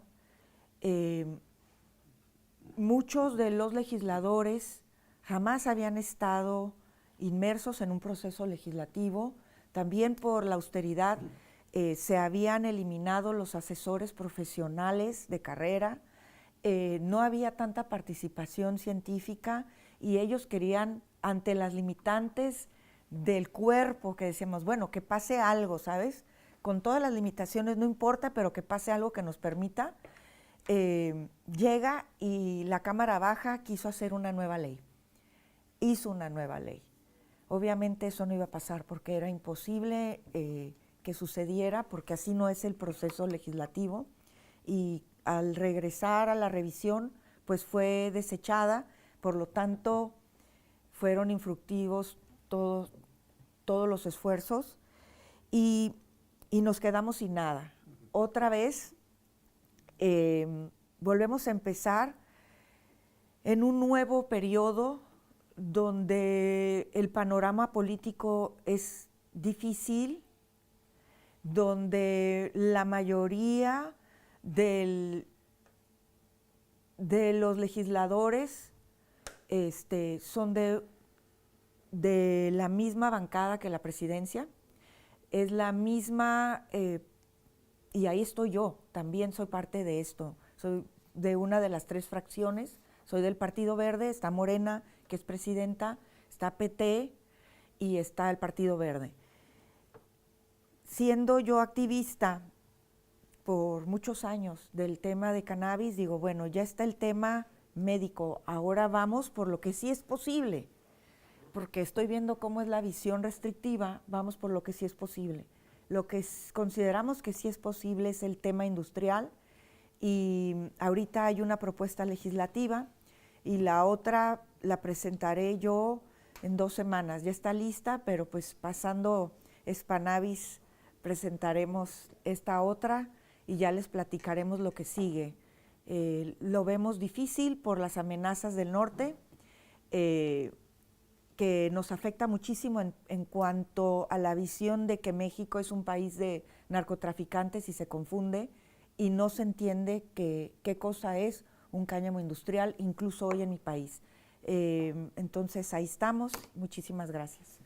Bueno, Erika, muchísimas gracias por esa foto completa que has hecho de la situación en México. Yo recuerdo la campaña, ¿no? Regulación 2020, muchas voces que parecía que algo iba a cambiar, pero bueno, vemos que en casi todos los lugares se replican las mismas situaciones. Nada, mucho ánimo y sobre todo no lo dejéis de intentar hasta conseguirlo. Bueno, ahora voy a dar paso a Lucía. Gracias, Lucía. Bueno, pues muchísimas gracias. Siempre es un placer las charlas que organizáis desde el Cannabis Hub y bueno, aquí estamos un año más con buenos conocidos y que hemos trabajado mucho juntos y de hecho trabajamos en una ley que se presentó en la legislatura pasada, pero que no se llegó a debatir ni siquiera en el Pleno, y ahora mismo también está registrada, pero todavía no ha superado ni siquiera la fase de la aprobación para la tramitación, ¿no? O sea, ni siquiera se ha llevado, digamos, a debate. Es la Ley de Regulación Integral y Control del Cannabis en personas adultas de Podemos, que se hizo, digamos, desde la visión de que en España hay una realidad en torno al cannabis que ya existe desde hace muchísimos años y hay una demanda histórica de su regulación y entonces, por lo tanto, no se partía de cero, sino que se reparte ya de una realidad. Y lo que nos propusimos fue permitir la tenencia y el consumo de cannabis, pero también sembrar, cultivar, producir, extraer, transformar, transportar, distribuir, dispensar, vender, siempre que se cumplan las condiciones de la ley, ¿no? Como decía, en esa realidad, por resumir mucho, ¿no? Española en torno al cannabis, pues existe el autocultivo y en la ley contemplaba toda una sección, contempla toda una sección respecto al autocultivo, con una serie de limitaciones, ¿no? El cultivo en exterior no puede ocupar un espacio con un volumen superior a los 20 metros cúbicos de fronda, quitando pues, digamos, el conteo por número de plantas, sino por volumen, ¿no? Ese era un poco el criterio con el que trabajamos, porque pues, en función de la planta te puede dar un consumo u otro, ¿no? Y después está el sector de las asociaciones. Aquí nosotros lo que intentamos diferenciar muy bien son las asociaciones con ánimo de lucro de las asociaciones sin ánimo de lucro, porque esto es una realidad, ¿no? Y entonces a uno lo llamamos clubes sociales cooperativos, de cannabis cooperativos, y otros clubes sociales de cannabis licenciados o dispensarios. Y la tercera pata, por así decirlo, sería la regulación del mercado a través de un sistema de licencias al estilo de Uruguay, ¿no? Con un fuerte control por parte del Estado y de las comunidades autónomas, un poco pues, para sacar a flote toda esa economía sumergida que existe en nuestro país y que se está desarrollando pues, en la clandestinidad y que generaría pues, una actividad económica con todos los puestos de trabajo que eso conlleva, ¿no? Ese sistema de licencias diferencia en diferentes tipos de licencias, ¿no? En primer lugar, las licencias de acceso a los productos de cannabis, club social de cannabis licenciado, dispensario de cannabis no psicoactivo. Después están las licencias de producción de los productos del cannabis, con la producción de cannabis, las sociedades cooperativas de microproductores, la transformación de cannabis, la producción y comercialización de semillas de cannabis, y luego otras licencias del mercado regulado de productos del cannabis, como son las salas de consumo de cannabis, la extracción con solventes, distribución de cannabis, investigación botánica con cannabis y laboratorios de control de calidad de los productos del cannabis. El sistema de licencias se pensó para que la actividad económica que se genere fuera, digamos, de una manera sostenible y con una vertebración territorial y una distribución de beneficios que no fuera hacia arriba sino hacia abajo. Y para eso pues, proponíamos una serie de criterios y de limitaciones, ¿no? Como que no se podían realizar cultivos en interior, salvo que el 90% de la potencia eléctrica total empleada para su producción provenga de fuentes de energía renovable, o que se establezcan una serie de ventajas en las zonas despobladas para promover el desarrollo de los proyectos en la España vaciada o en los territorios insulares o extrapeninsulares. También pues, todo un abanico de limitaciones en torno al consumo, respetando pues, los consensos, ¿no? que habían respecto a este tema en la sociedad civil, que se materializa en que todas las iniciativas de regulación que ha habido en una limitación de 10 gramos al día. En relación con el transporte o tenencia permitida, pues también 4 opciones, ¿no? 100 gramos de subunidades floridas, 300 gramos de extracciones de cannabis, etc. Y los máximos de compra o dispensación.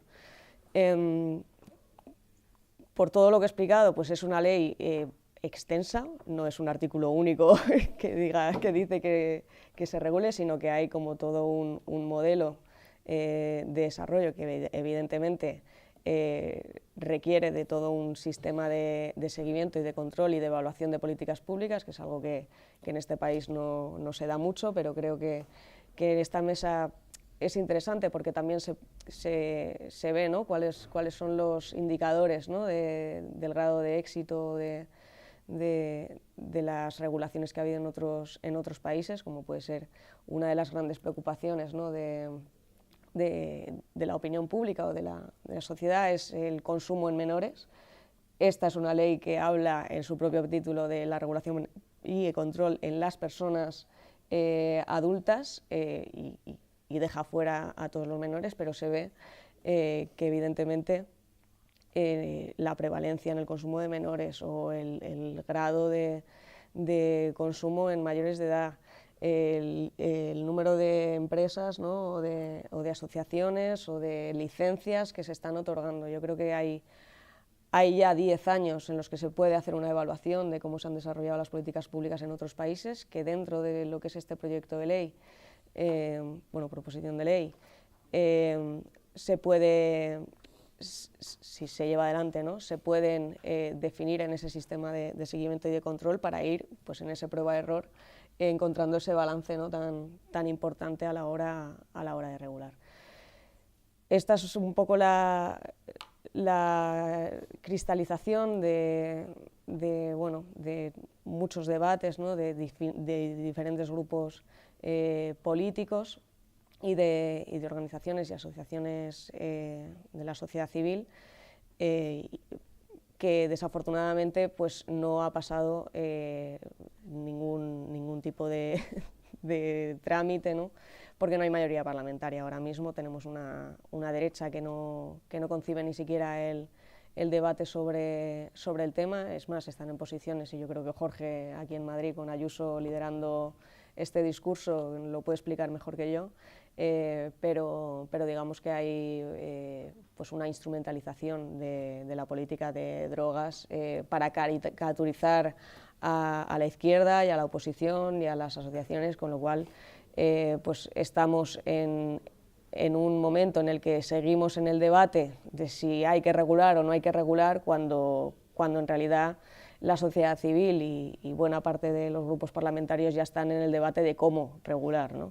Es más, en la legislatura pasada y en esta legislatura se avanzó en textos legislativos, ¿no? pero también hubo una comisión en el Congreso de los Diputados se presentaron 4 textos, uno en el Senado, otros 3 en el Congreso. Hubo una comisión en torno al uso medicinal del cannabis, que tiene unas conclusiones y que todavía estamos esperando a ver qué hace el Gobierno, que creo que sí que se está trabajando desde el Ministerio de Sanidad en un Real Decreto. Esto a lo mejor lo sabes tú mejor que yo también, Jorge. Y luego también se debatió una PNL en la Comisión de Adicciones, de Agricultura, ya ni me acuerdo, con el tema del cáñamo, ¿no? porque evidentemente es una realidad que es muy compleja, que cada vez tiene más aristas, porque los derivados, el sintético, el cáñamo, pues son diferentes dimensiones que en esta ley hemos intentado recoger, pero que se puede ir avanzando. Y es curioso ver cómo en cada país se va abriendo la puerta de una manera diferente, ¿no? O sea, en Uruguay empiezan directamente con la regulación integral, en muchos países se ha empezado primero con la medicinal, en México se empieza directamente es la justicia que insta al legislativo, ¿no? y al ejecutivo a regular, y creo que más allá de las diferentes estrategias o vías que están encontrando digamos diferentes países, hay una constatación de que la tendencia a nivel internacional es hacia la regulación. Nada más. Bueno, pues muchas gracias, Lucía. La verdad que, como comentaba, pues la pasada legislatura fue prolífica en cuanto a iniciativas. Había habido un trabajo previo en las legislaturas anteriores de propuestas que no eran de ley, eran exposición del hecho, ¿no? E incluso hubo 2 procesos de iniciativas legislativas populares a nivel autonómico que cristalizaron en leyes que fueron anuladas por el Constitucional al invadir competencias del Estado, incluso una intentona de iniciativa legislativa popular a nivel estatal que no consiguió las firmas necesarias, ¿no? Y bueno, pues vamos dando pasos, pero ahora falta pues convencer sobre todo al Partido Socialista, ¿no? que es el gran ausente de momento en esta discusión, y que ojalá pronto se dé cuenta de que esto es necesario hacer y es justo el implementarlo. Bueno, y por último, para terminar esta ronda, voy a dar la palabra a Jorge Moruno. Jorge, si eres tan amable, y muchas gracias por venir. Muchísimas gracias, Bernardo, por la invitación. Como siempre, es un placer estar aquí. Voy a tratar de ser telegráfico y sintético, irme quizás a un paso anterior, ¿no? Preguntarnos cómo es posible que en un país donde hay ya una mayoría de españoles que están a favor de una regulación integral del cannabis, o al menos eso se decía el último CIS que se preguntó, que creo que fue en el año 2021, donde dice que ya hay más de un 50% de españoles que están a favor de una regulación integral del cannabis, lo cual es una cifra superior al anterior CIS de 2018, lo cual nos hace presuponer, a priori, que si esa pregunta se hiciera hoy en día, la cifra posiblemente aumentase, o al menos esa es un poco la tendencia, ¿no?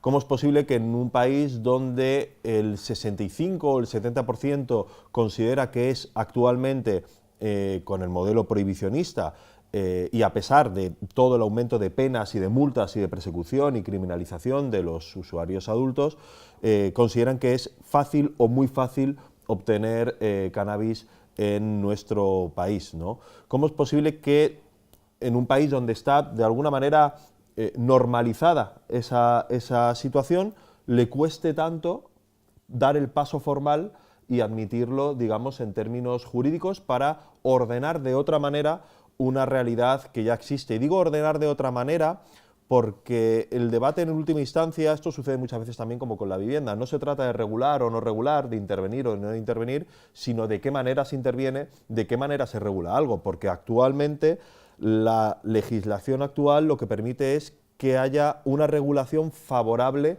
al mercado negro y por lo tanto hay un modelo que permite el monopolio del mercado negro en una sustancia como el cannabis, y de lo que se trata con las distintas iniciativas de regular es reordenar la situación para que digamos, se guíe por otras lógicas. Y esto es principalmente una cuestión, aunque parezca paradójico, la principal disputa, en mi opinión, no es tanto médica como cultural y luego posteriormente política. Digo médica no porque no tenga obviamente componentes médicos la discusión, que duda cabe, y yo no tengo ni idea, ¿no?, en ese sentido, pero si fuera médica, entonces tendríamos que estar de acuerdo en que otras sustancias que son incluso más perjudiciales que el cannabis actualmente son legales. Y son legales porque tienen, digamos, otra percepción general en la sociedad culturalmente más asumidas. Obviamente estoy hablando del alcohol y a nadie se le ocurriría que la mejor manera de, digamos, de combatir el consumo del alcohol con los efectos enormemente perjudiciales que eso tiene pasa por la prohibición del alcohol. Eso ya se probó en la historia y no tuvo unos grandes resultados. Lo que se le abrió fue la puerta a un mercado negro de, pues eso, de producto adulterado del alcohol, que no es que se deje de consumir, sino que se consume por otras vías. Entonces, como entendemos que en una sustancia que es todavía peor, la mejor manera de ordenar la situación no pasa por la prohibición, entonces con el cannabis deberíamos preguntárnoslo a la inversa. ¿Es la mejor manera de ordenar la situación en torno al consumo del cannabis la prohibición? Y todos los datos indican que no es así. De hecho, los defensores del prohibicionismo son incapaces de ofrecer un solo indicador positivo que haya dado, ya sea en reducir el volumen del mercado negro, que no ha parado de aumentar, ya sea la exposición a los menores, ya sea en protección de la salud pública o en ingresos fiscales, a dónde va el dinero. Entonces yo creo que aquí la pregunta es dicotómica, es ¿dónde queremos que esté el dinero? ¿Que esté dinero invertido en escuelas y en vivienda pública o esté en cuentas corrientes de paraísos fiscales o en el mercado B? ¿Qué es lo que queremos? ¿Que haya un modelo que expone a los menores al consumo de una sustancia adulterada, a lo mejor en algunos casos, o una regulación que en la medida de lo posible, y esto sabemos que lleva tiempo, proteja a estos menores para que no puedan acceder a estas sustancias, ¿no? Y esto lo digo porque muchas veces, ¿no?, lo aterrizo en Madrid, ¿no?, la señora Ayuso, la presidenta de la Comunidad de Madrid, vienen a decir que los que defendemos la regulación responsable del cannabis, de alguna manera estamos banalizando el consumo y estamos incentivando e induciendo al consumo de cannabis, cuando es al revés. Lo que tenemos que colocar es la discusión pública de tal modo en el que los defensores del actual modelo, que es incapaz de ofrecer un solo dato positivo, son aquellos que están defendiendo un modelo que le proporciona cannabis adulterado a los menores en la puerta de los institutos. Son ellos los que tienen que responder por qué defienden este modelo. Son ellos los que tienen que responder por qué defienden un modelo que a lo mejor es por coherencia ideológica, porque vienen a decir que defienden la libertad del mercado negro en este caso, y por lo tanto no hay que intervenir de ninguna manera porque ya se autorregula solo. Oye, pues que lo digan a las bravas en ese sentido, ¿no? En nuestra opinión no, entendemos que tienen que ser las instituciones y la administración pública la que vele por la salud pública y no el mercado negro. Y esto básicamente como decía, por una serie de razones. Primero, por una cuestión de libertades públicas de los usuarios adultos. Tienen que tener, digamos, toda la información a su disposición, pero también la libertad de poder acceder a un producto por vías legales y que esté certificado. Y no verse obligados a tener que acudir a canales ilegales sin ningún tipo de garantía. En segundo lugar, como decía, por la protección de los menores. Si lo que queremos priorizar en la protección de los menores, lo que más les desprotege es un modelo que se le da plena libertad al mercado negro para poder actuar. En tercer lugar, como decía, por la salud pública. La institución no puede mirar para otro lado, dejando al criterio del mercado negro cuál es la potencia del cannabis o cómo se distribuye o de qué manera. Eso no puede ser, está de alguna manera omitiendo su propia responsabilidad. Y luego también, por último, en términos fiscales y en términos económicos y en términos productivos, el cannabis es una industria, pero no es que sea una industria en el momento que se regula, es ya hoy en día en el mercado en B una industria. Hay algunas críticas que dicen, es que lo que queréis hacer es convertir al cannabis en una mercancía. No, es que ya es una mercancía. Lo que pasa es que se vende sin estar fiscalizada, sin estar grabada y por canales diferentes. Y es una industria que lo que tenemos que preguntarnos es si lo que queremos es que mejore a la economía del país, que ayude a mejorar e impulsar el cambio de modelo productivo y a la generación de empleo. Creo que hay un estudio de la Universidad Autónoma de Barcelona que dice que de manera directa el cannabis generaría en España unos 100.000 empleos, de manera directa, porque esto sabemos que tiene una serie de externalidades positivas. Hablamos desde, no sé, cursos de FP, I+D+I, universidad, no sé, la diversificación en el campo, es decir, que tiene una serie de derivadas más allá de la cuestión directa. Entonces, en mi opinión, no hay nada malo para oponerse a una regulación del cannabis, al contrario, implicaría todo factores positivos en este sentido. Y claro, ¿qué es lo que opinan? Por ejemplo, antes decía de Ayuso, ¿qué medidas han sacado ellos? Pues ellos se han puesto a perseguir a las tiendas de CBD, diciendo que como se parece la flor a la flor ilegal, pues algo sospechoso hay, ¿no? Bernardo siempre pone el ejemplo de la cerveza sin alcohol. Como se parece a la cerveza sin alcohol, pues debe ser como cerveza con alcohol, ¿no? Pero es cerveza sin alcohol. Bueno, pues con el CBD pasaría algo similar. Luego han empezado a poner, no sé si lo habéis visto, buzones en los institutos, una especie de macartismo, donde de manera anónima instan a los estudiantes a que denuncien a otros estudiantes que consuman cannabis. Esto, en el mejor de los casos, va a ser un troleo. No, yo qué sé, de estudiantes denunciando al profesor que le cae mal o algo así. En el peor de los casos, esto lo que va a hacer es incentivar el bullying. Y por lo tanto, tanto si consume o no consume otro compañero, denunciarle porque me cae mal y generarle toda una serie de perjuicios a esa persona, además de ser obviamente inútiles en los objetivos supuestamente que se proponen. Y yo creo que el gobierno de España, y aquí siempre hablamos, ¿no?, digamos del Partido Socialista, que es el que siempre le cuesta posicionarse, yo creo que debería ser valiente y entender que es un debate que, si bien, como decía, ¿no?, el dramaturgo Müller, ¿no?, que decía, el primer semblante ante lo nuevo es el espanto. Si bien a priori, como decía, que es una batalla cultural, los significados atribuidos y las imágenes atribuidas son infantilizantes, esto es una cosa solo de ocio, de fumetas, y no una cosa que nos va a generar una caricatura que nos va a perjudicar, ¿no? Y por lo tanto, como tenemos una serie de votantes mayores, esto les puede distanciar. Yo entiendo que ese es el cálculo que hacen. Yo creo que en el medio plazo les va a acabar beneficiando este debate, porque es un debate que se está expandiendo en el resto del mundo, es un debate que también beneficia a quienes no son usuarios del cannabis, porque yo creo que el principal foco hay que ponerlo ahí, en aquellas personas que ni consumen, ni piensan consumir, ni quieren que consume nadie que está a su alrededor. Si usted, señora, no quiere que su hijo de 15 años consuma, le va a convenir, es más fácil que no lo haga, con una regulación que como tal y como está hoy. A quien le interese en términos productivos, en términos económicos, en términos fiscales. Y esto, y decía antes Araceli que era muy importante, como los premios Nobel, algunos han empezado a pronunciar para empezar a girar el debate, ¿no? Y esto es fundamental, porque importa más quién defiende algo que el qué se está defendiendo.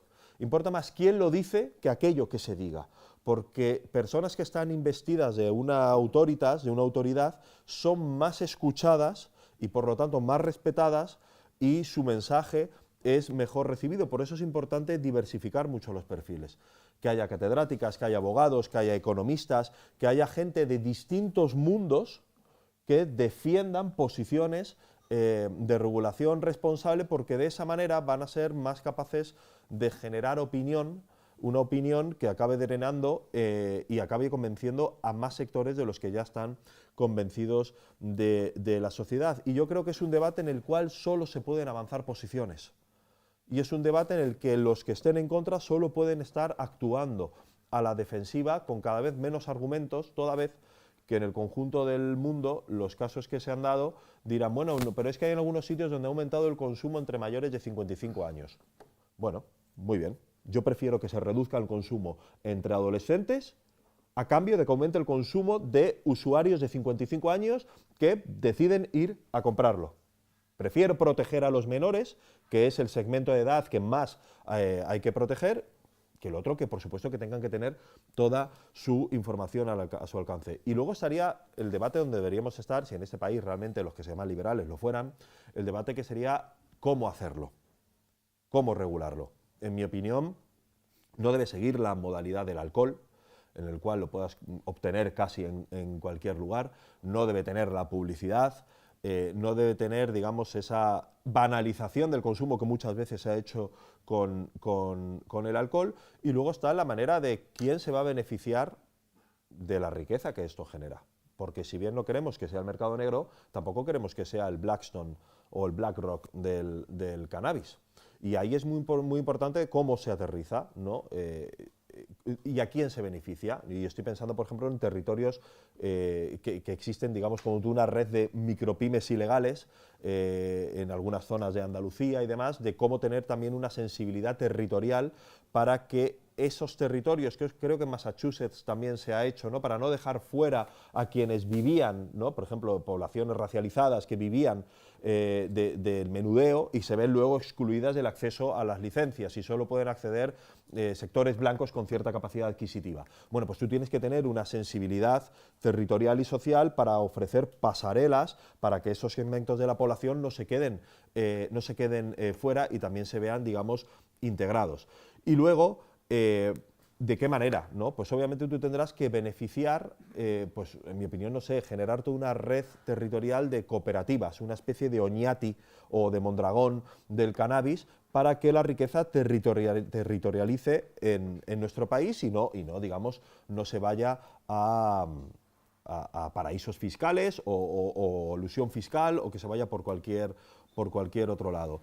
Y luego estaba, bueno, la cuestión, ya para finalizar, la cuestión de si esto tiene cabida en Europa, ¿no? Antes Araceli comentaba el ejemplo de Alemania, y es verdad que además muchas veces las reglas europeas son dependiendo para quién, ¿no? Eso lo hemos visto anteriormente con los niveles de superávit o de déficit dependiendo del país. Yo creo que paradójicamente estamos en un momento de posibilidad, no digo de certeza, de posibilidad de una reestructuración de la arquitectura europea, obligados por otros factores que pueden de alguna manera romper definitivamente, si ya se tuvo que hacer obligados con la COVID, la camisa de fuerza de una arquitectura fiscal y una serie de reglas pensadas de alguna manera, pues, dicho gráficamente, para una Europa alemana y sus satélites. La propia Alemania se está viendo obligada a tener que romper sus dogmas de la deuda, por otro tipo de motivos, por otro tipo de razones, pero que nos abre la posibilidad a introducir este debate también dentro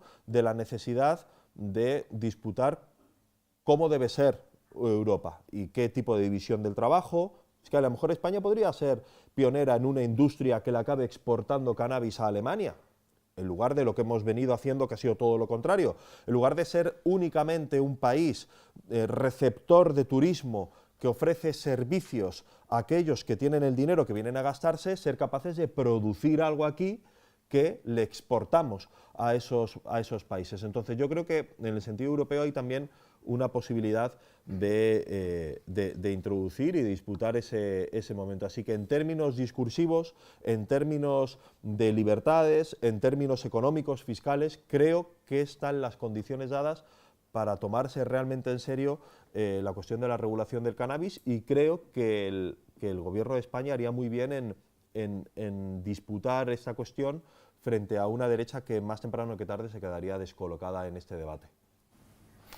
Genial, Jorge, la verdad que muchas gracias. A mí me gustaría remarcar dos de las ideas, ¿no?, que has dado, ¿no? Una, pues que es muy importante lograr, ¿no?, como objetivo de esa regulación, esa transición efectiva de las personas consumidoras y los operadores informales, ¿no?, al mercado regulado para tener ese éxito, ¿no? Y sobre todo reconocer el contexto que tenemos, el tejido que tenemos, y tender a esa no McDonaldización del cannabis como una clave fundamental en esa regulación. Bueno, quería daros las gracias a todos y a todas. Básicamente quiero recoger 10 ideas muy cortitas que han salido en la mesa, y luego pasaremos por si alguien quiere hacer alguna pregunta o vosotras queréis hacer algún comentario o comentar alguna cosita más.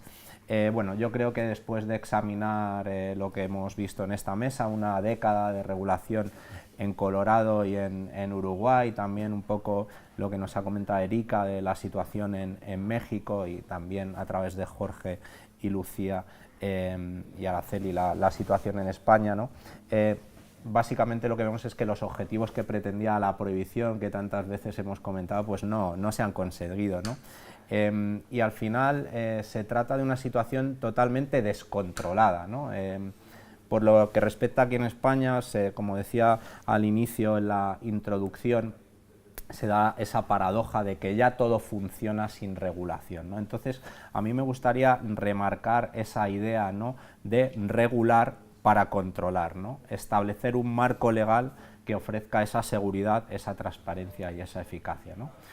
Y las 10 ideas que quería remarcar básicamente pues sería esta inicial que he comentado, ¿no?, esa ineficacia de la prohibición, esas políticas punitivas que no han logrado disminuir sustancialmente ni el consumo, sino que vemos que ha aumentado sin regulación y con regulación en adultos de la misma manera, o sea, no tiene impacto en la regulación, ¿no?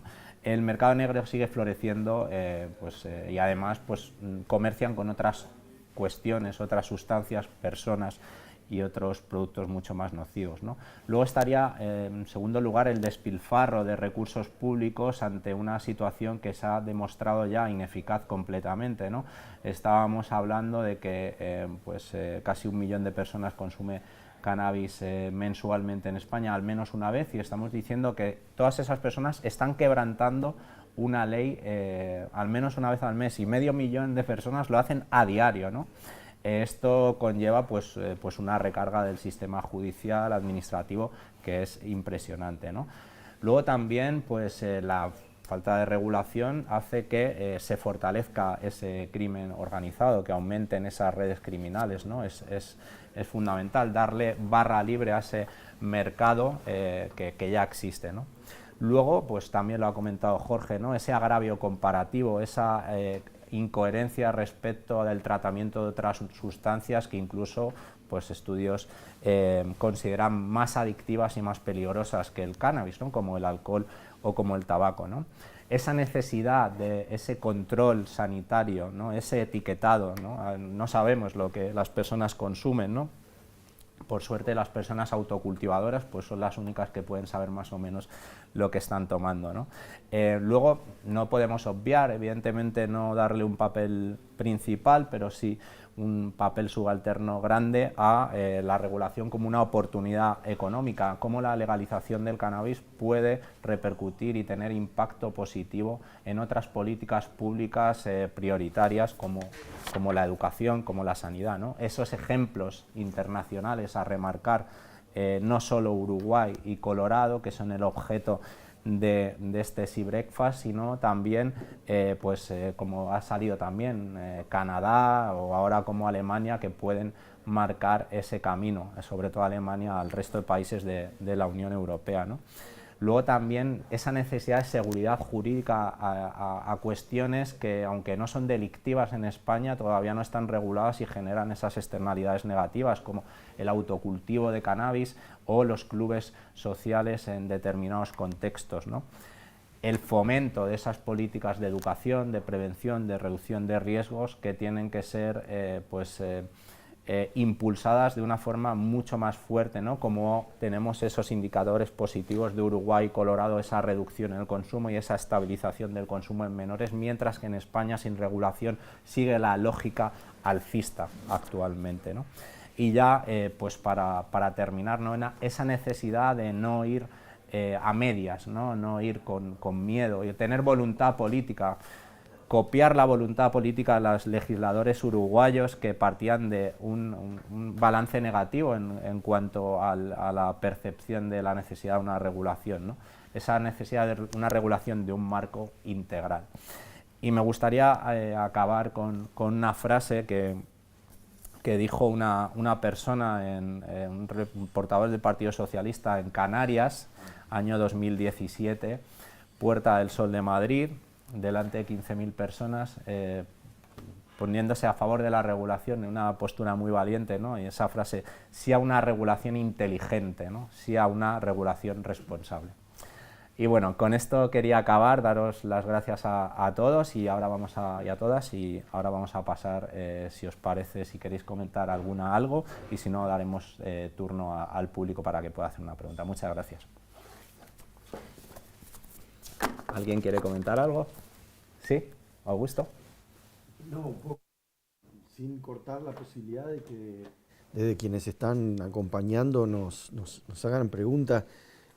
Yo dije al principio que las mesas de intercambio son fundamentales. Nosotros, como no teníamos un modelo donde copiar, sí fue importantísimo para nosotros establecer vínculos con personas que estaban ideando un sistema de control regulatorio o los que estaban discutiendo el voto popular para cambiar su marco normativo estadual, como Colorado y Washington, ¿no? Acordémonos que eran dos estados que...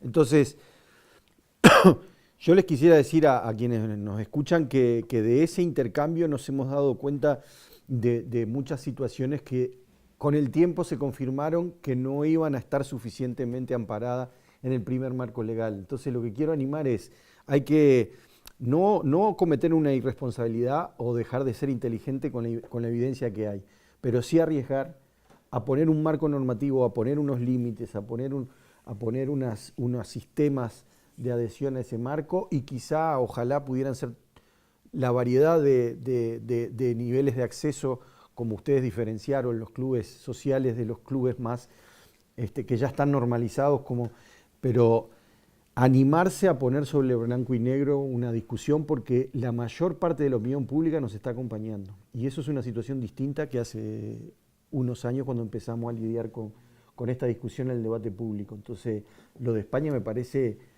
increíble, que se conformen con un nivel de normalización y que no puedan formalizar, como tú dijiste, algo que más o menos se tienen que poner de acuerdo. Entonces, quienes no han asumido todavía el desafío tienen que estar a la altura del desafío, porque es la opinión pública la que está haciendo ver a la política como algo ineficaz.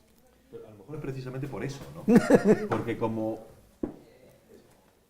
de facto, pues claro, salvo las multas y tal y muchas cosas, pero de facto para mucha gente es percibido como que ya lo es. Claro. Entonces, totalmente. De hecho, esta semana, ¿no?, que arrancamos este evento para inaugurar la semana de Spannabis, muchas personas extranjeras de todo el mundo vienen a España, vienen a Barcelona, y cuando tú les dices, no, que es que los clubes no son legales, no, es que no puedes llevar cannabis por la calle, ¿no? Ni siquiera se lo creen, ¿no? Y de hecho, muchas veces también hemos comentado el efecto de la normalización en la protesta y la reivindicación, ¿no? Son inversamente proporcionales. Si yo ya puedo hacer algo está tolerado, pues no protesto para hacerlo, porque normalmente la gente protesta por hacer algo que no puede hacer, ¿no? Entonces ese sistema de tolerancia también va en contra un poco de esa reivindicación que potencie y dé ese punch a la solicitud de la regulación. El drama del Spannabis es que vienen aquí gente de todo el mundo de Estados Unidos, porque en España hay mucha gente que tiene mucho conocimiento sobre el tema, a muchos se los llevan para allá, es decir, ¿no? En el lenguaje, la jerga que utilizan, ¿no? el know-how, el talento, todo eso, dices, pero ¿cómo puedes estar desperdiciando un potencial que tienes cuando bien tú montas las ferias más grandes, vienen de fuera y tú aquí no desarrollas tu propia realidad?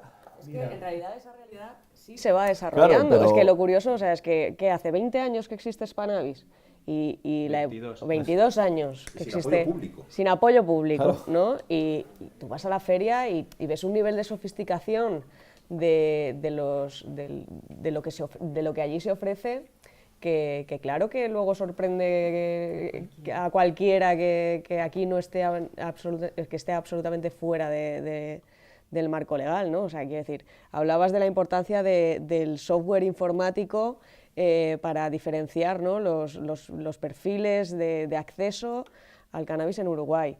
Bueno, es que aquí vas a Spannabis y hay empresas especializadas en hacer softwares para los clubes canábicos que ya existen y que ha sido una manera de la sociedad civil de autorregularse de alguna forma y de tener un circuito un poco más seguro.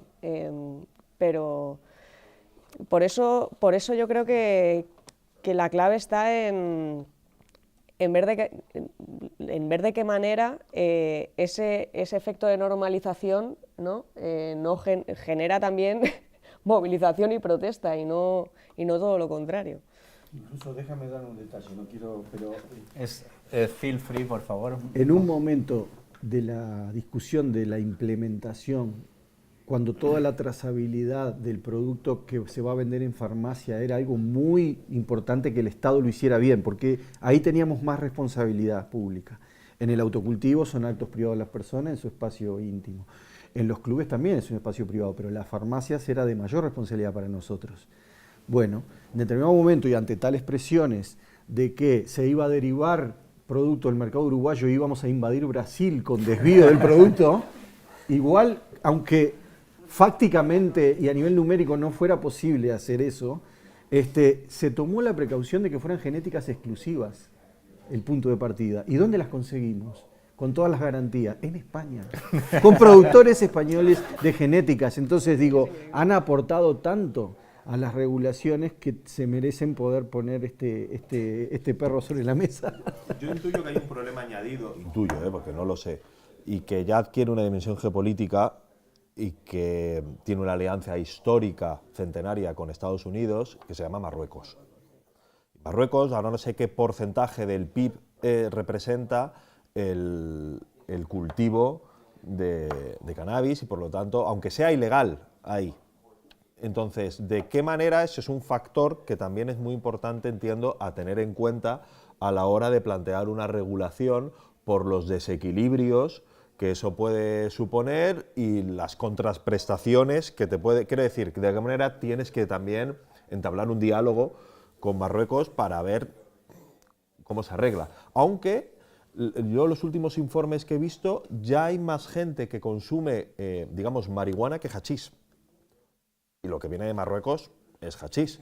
Entonces, a lo mejor la propia tendencia les está provocando a ellos un problema si cada vez más gente no consume, de los que consumen, no consumen hachís, sino que consumen marihuana y que se cultiva aquí y que ya no es como hace 30 años, que lo único que llegaba de ahí, a lo mejor el problema lo van a tener independientemente de que se regule, ¿no?, aquí en España. Pero creo que es un elemento a tener en cuenta el tema de Marruecos. Decir algo.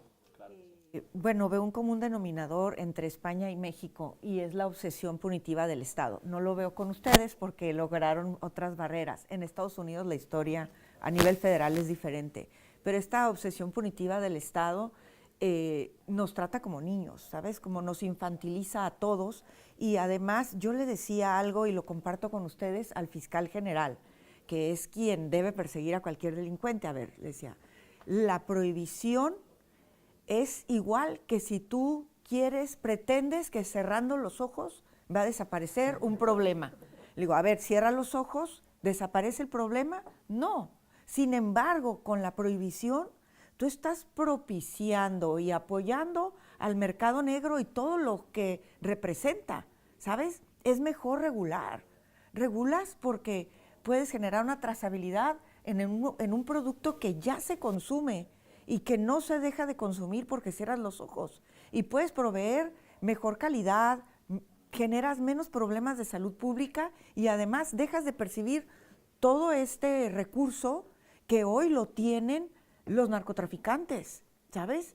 Sin embargo, si se regula, esto se puede ir para fomentar educación, prevención del delito, tratamiento de adicciones y conductas que no deberían de existir tal vez, si utilizar ese recurso, pero no se hace porque es una obsesión punitiva mal entendida. Está bien, sanciona, pero primero regula. Bueno, la estigmatización de las personas usuarias tras tantos años de prohibición, evidentemente han sentado un pozo y eso es difícil cambiarlo, pero bueno, sin lugar a dudas estamos en la senda y ojalá lo podamos ver pronto, ¿no? No sé si queréis comentar alguna cosita más. Si no, no sé si hay alguna persona que quiera hacer alguna pregunta. Bueno, pues nada, entonces ha sido un placer, lo vamos a dejar aquí. Muchísimas gracias a todos y a todas por participar, ha sido un gusto.